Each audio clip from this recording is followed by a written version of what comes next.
Alberta's pipeline pitch. Proponents will step up and it will be built with private sector money. Why the Premier is confident it can happen. The moderator made some unacceptable comments. A high school student wanted an answer about education, but he got something else. And I've been a miner for a heart of gold. Canadian Connection. How Neil Young and Joni Mitchell shaped California's sound. CTV Calgary, local breaking news with Ian White. Good afternoon. The province is renewing its push for a new oil pipeline to the West Coast, but there are still many hurdles to clear before that line can become a reality. Tim Brooke joins us with more on this. And Tim, the province wants the pipeline to fall under the federal government's major projects mandate.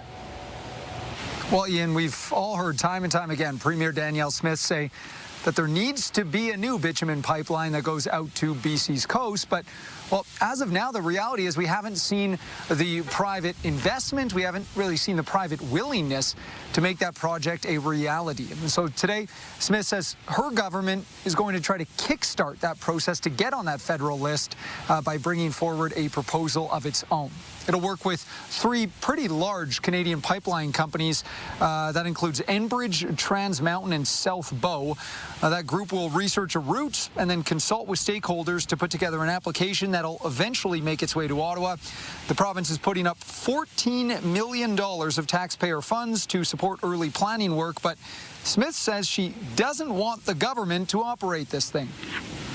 Well, we've limited our risk because we've allocated $14 million to get it through the first couple of stages of technical design. I just have confidence that if we fix the investment climate and get an agreement with the federal government to move forward on this on the major projects list, that proponents will step up and it will be built with private sector money. Now, the province said today it has already started consultations with Indigenous groups along a potential pipeline route. And Premier Smith says earlier this week she gave BC's Premier what she calls a courtesy call to talk about this project. Well, Ian, we can tell you BC's Premier is not happy, and he's also not convinced that this ever gets done. I'll have a little bit more on their back and forth tonight at 6 o'clock. Tim, thanks very much.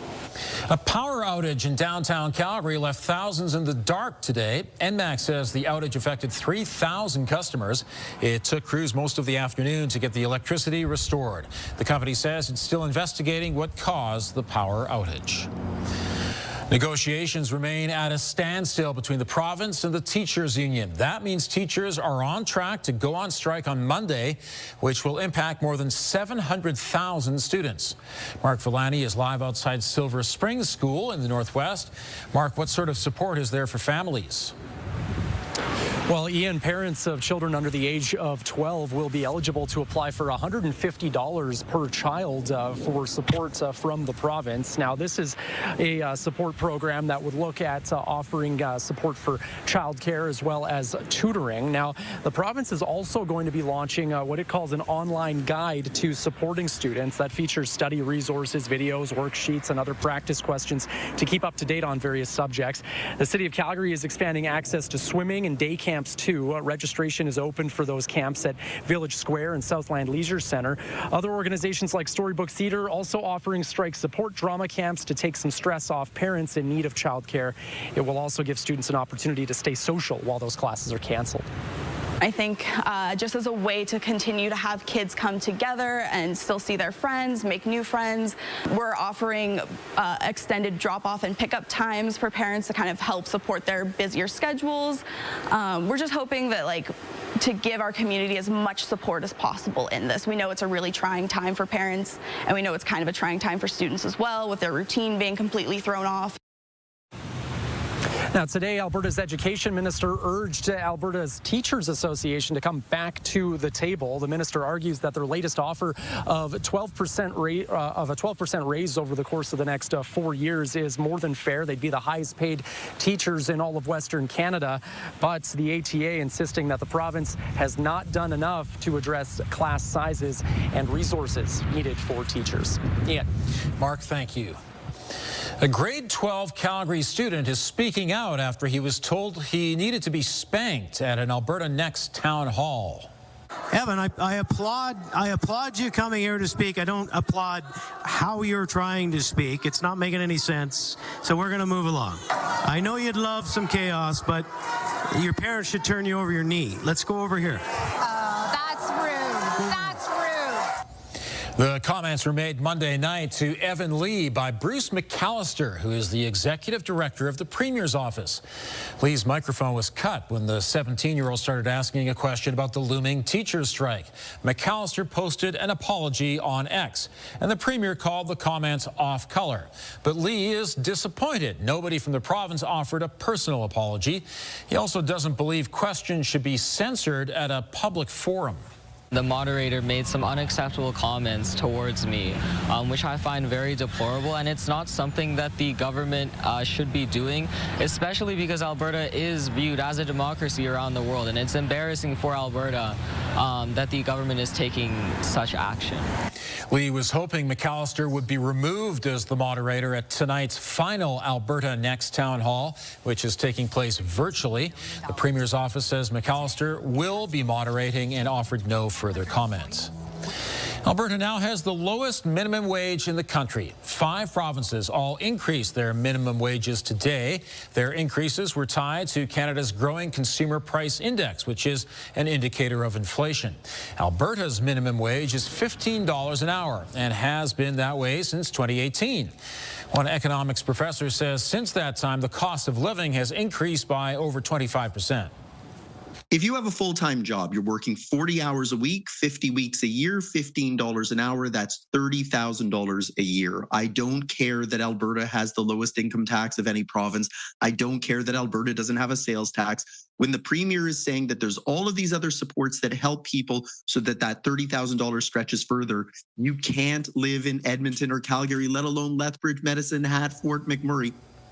The Premier says Alberta has the highest youth unemployment rate and claims raising minimum wage would make it harder for them to find jobs. Danielle Smith says don't expect any minimum wage change until youth unemployment numbers drop. Calgary voters will be able to cast a ballot on the move this fall. The city is bringing back the popular Vote Bus. The mobile polling station will make 11 stops between October 6th and 11th, including at LRT hubs and newer communities. Elections Calgary says the goal is to make voting as convenient as possible, especially with the uncertainty around mail-in ballots. Officials say any eligible Calgarian can vote on the bus regardless of what ward they live in. For more information, including the full Vote Bus schedule, head to our website, ctvnews.ca/Calgary. Interesting idea. I remember when I was a kid, they had the bookmobile. Now they have the Vote Bus. Okay. Interesting innovation there. Very interesting. It's cooling off, isn't it? Yes. It's October. Happy October 1st to you. Today's still toasty, tomorrow's still toasty, but after that, yes, by the weekend, one of the weekend days will likely have a daytime high in the single digits. So here we go. 19 degrees, though, right now. Winds relatively calm in the city. South of the city has been gusty today, but we've had a stunning day today to kick off the month anyway.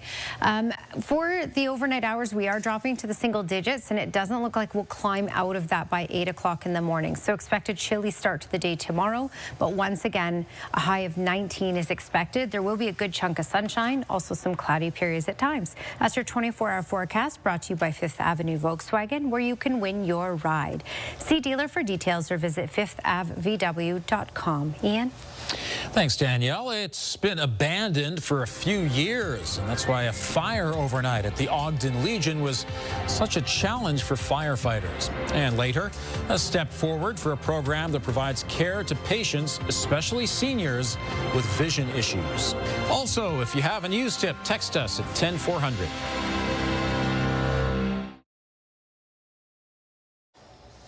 The search for Darius McDougall has been called off. RCMP say the 6-year-old boy is now presumed dead. The autistic boy has been missing in the Crow's Nest Pass area since September 21st. A 22 square kilometer area of difficult mountain terrain has been searched to no avail. RCMP say all searchers have now left the area. Investigators insist their work will continue until Darius is found and are now relying on tips from the public. Fire crews were busy early this morning battling a blaze at the former Ogden Legion. 11 fire trucks and 30 firefighters were called just before 3 a.m. for billowing smoke and flames coming from the southeast corner of the building. The building has been vacant for several years after the Legion closed down. It's been slated for demolition since 2023. Part of the building where the fire broke out was demolished today. Investigators say this fire was a challenge. This one hasn't been maintained in any condition. There's high risk of things falling on us inside, potential building collapse, unknown hazards. If there's been alterations to anything, if people like remove something from different areas, it just makes it very, very dangerous. The cause is still under investigation. So, Danielle, we have a bit of a weather milestone coming up. We have one of those little minus figures in the overnight low. He said it, not me. Sorry. Yeah. It's just the way it is. Yeah, no, it's just the way it is. It's October, right? We know we're getting overnight lows in the minuses. We're going to start to get those daytime highs in those single digits. It's that time of year. It's stunning out there right now. We got to a high of 19. It's 19 right now. We had a good amount of sunshine. We had some cloud cover. And in Calgary, the winds were pretty calm today in comparison to what was happening south of Calgary. Just a look at current temperatures, 18 in Lethbridge, 21 Brooks, Medicine Hat, 22 in Drumheller, 17 in Milk River, 16 in Pincher Creek. So every community above normal at this point. Here's a look at those wind gusts, closer to 70 in Medicine Hat today, 56 in Lethbridge, just over 60 in Pincher Creek. And again, for us in Calgary, no wind gusts were reported at the airport because it was a calmer wind day for us. All of southern Alberta should have calm winds tomorrow, 20 to 30 kilometers per hour. That's nothing. Okay, when we look at radar and satellite, this is the flow, still that flow pushing in from the southwest. The mountains eating up a lot of the moisture, but we do have the cloud cover here at times.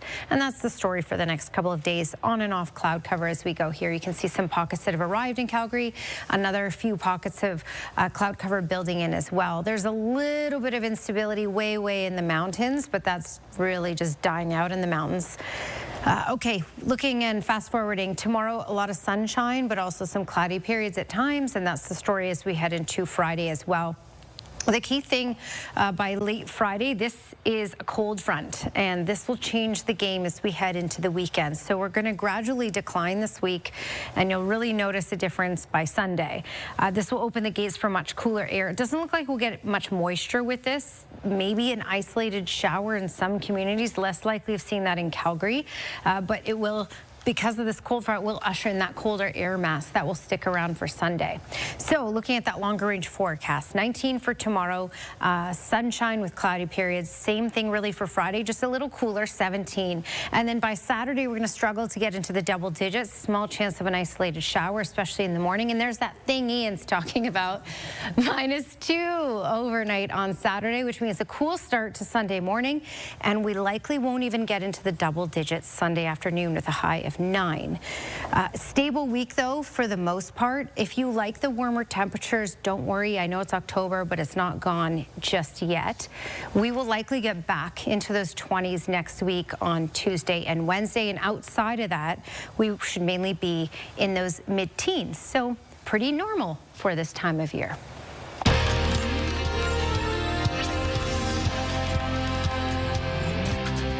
A temporary program to help people with eye disease is now going to be permanent. Over the past decade, the program provided advanced medications to patients with retinal disease to save their sight.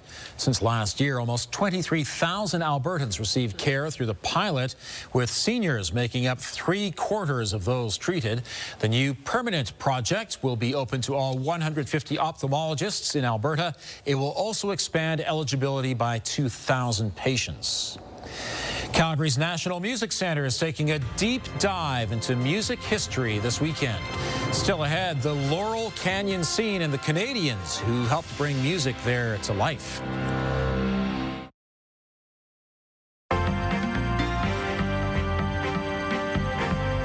The U.S. government is officially shut down, and it could have a far-reaching impact. Joining me is Liana Wachniak, investment advisor with the Popowich-Karmali Advisory Group. And Liana, what is the impact on the markets of the U.S. government shutting down? Well, that's a really interesting question, Ian, because if we look back over history, the impact of government shutdowns on the market has been fairly negligible in the U.S. And in fact, today we saw them open the day with a little bit of negative sentiment, but finish the day in the positive, so slightly to the green side of the border. So that one is quite not necessarily a day-to-day market impact. What we are looking at, though, is the fact that some of those government agencies that are shutting down produce really valuable information or data for investors to look at. So, for example, we had a jobs report for September that was due out later this week that we likely won't see because the Bureau of Labor Statistics is one of those that has been furloughed during this government shutdown. So it'll be really interesting to watch investors try and navigate this environment right now, particularly when there's so much impact on interest rates and so many people looking at the inflation and those numbers like that jobs data, where we just have a data vacuum until the government starts up again. Meantime, several Alberta energy companies are in the middle of a takeover battle. That's right. It looks like there's going to be some more consolidation in the oil sands, in particular in the area around Fort McMurray. There are 3 companies right now that are kind of involved in this takeover bid. So MEG Energy is entertaining, let's say, a friendly takeover bid from Cenovus. So Cenovus is offering to buy shares of MEG Energy to take that company over. Strathcona Resources has also entered a bid for MEG Energy, and shareholders will get to decide on which of those 2 options to take when they vote at their next shareholder meeting on October the 9th. Now, Cenovus Energy's shares got a little bit of a boost today. They had some of the other advisory groups that look at pension funds and index funds both say that MEG shareholders should look at the Cenovus bid and take that one. So they're leading that bid, let's call it, but this one will be interesting to watch the consolidation given everything that's going on in the patch and everything that we've heard about this week in that industry. Liana, thanks very much. Thank you. Alberta is making sure people receive their social assistance checks while Canada Post workers are on strike. Those payments include assured income for the severely handicapped, income support payments, seniors benefits, family support for children with disabilities, and public guardian and trustee supports. Albertans who receive the benefits will be notified via email or phone where they can pick up their checks. People can also sign up for direct deposit. The province says it won't send out any non-critical mail as long as the strike goes on. Blanket rezoning becomes a key municipal election issue. Here's Tara Nelson with a look ahead to CTV News at 6. Hi, Ian. Candidates are divided on the best solution for Calgary's housing crisis. Coming up at 6, we'll look at the complaints and the support for blanket rezoning. Plus, voters weigh in on the solutions that they would like to see. Also ahead, reaction to the provincial government launching a new pipeline application to British Columbia and the $14 million it will cost Alberta taxpayers. We'll see you at 6. Ian. Thanks, Tara. I wanna live, I wanna give. I've been a miner for a heart of gold. What would the world of music be like without Canadians? This weekend, Studio Bell presents Echoes Across the Border, Laurel Canyon and the Northern Connection, a look at a golden era of music when Neil Young and Joni Mitchell joined forces with musicians in California in the late 60s and 1970s. Joining me is Robert Santelli. He is the executive director of the Bruce Springsteen Archives and Center for American Music. Good to see you, Bob. Good to see you as well. So take us back to that era in the late 1960s and early 70s in Laurel Canyon near Los Angeles. Why was it such an incredible incubator for music? You know, Laurel Canyon was so important for a couple of reasons. Number one was because the West Coast was really happening back in the late 60s. Of course, you had the San Francisco sound, which was very much a part of what the Grateful Dead, Jefferson Airplane, and other bands were doing. But in Laurel Canyon, we had a sound that was equally important and equally exciting. And it was buttressed by the fact that Canadians, Neil Young, Joni Mitchell, others, made their contributions there. So it was really an international contribution. It was an international scene if you look at both countries. And the sound that they were coming up with was incredible simply because it was a combination of psychedelia, country music, folk music, bluegrass music, and of course all kinds of rock. Very exciting time, very exciting sound. To see my extended interview with Robert Santelli, visit ctvnews.ca/Calgary. It is a little cooler, but the sun keeps shining right now in Calgary. It's partly cloudy and 19 degrees. Danielle has details coming up.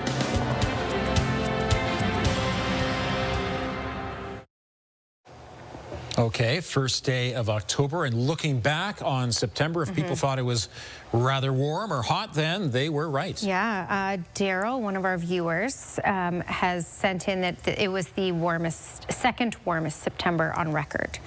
I have to verify that with Environment Canada. In Calgary. In Calgary. Yeah. Daryl knows what he's talking about, but I will verify that with Environment Canada. Has some updates for you at 6 o'clock. 19 degrees was the high today to kick off October. The record for this day is 27.2. We are going to go down from here, though, temperature-wise this week. So tomorrow is another 19. Then it's 17 for Friday, 11 for Saturday. So on Saturday, we're going to struggle just to get into the double digits. Overnight, low in the minus single digits. And by Sunday, it looks like our daytime high won't even get above 9 degrees. So get ready for a bit of a cool down. Have the coat ready. Ian? Thank you, Danielle. Year by year, a fundraiser for the Alberta Cancer Foundation is getting bigger and bigger.